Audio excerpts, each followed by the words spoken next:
in our country. South Africa's president wasted little time railing against protectionism and unilateralism. However, the new wave of protectionism. Presiden Afrika Selatan membuang sedikit waktu untuk mencerca proteksionisme dan unilateralisme.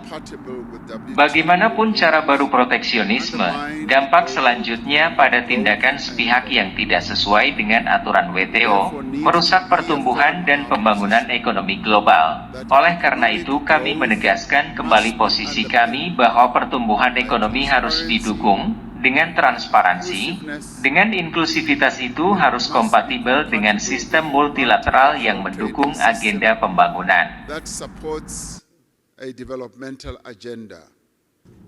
Menteri Perdagangan China membacakan sambutan atas nama Presiden China Xi Jinping.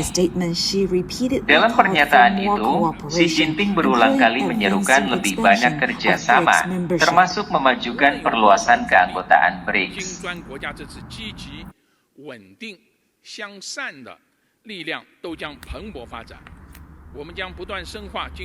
Apapun perlawanan yang mungkin ada, BRICS, kekuatan positif dan stabil untuk kebaikan, akan terus tumbuh. Kami akan menjalin kemitraan strategis BRICS yang lebih kuat, memperluas model BRICS Plus, secara aktif memajukan perluasan keanggotaan, memperdalam solidaritas dan kerjasama dengan NDC lainnya, mempromosikan multipolaritas global dan demokrasi yang lebih besar dalam hubungan internasional, dan membantu membuat tatanan internasional lebih adil dan merata. The Chinese comments were met several times with applause.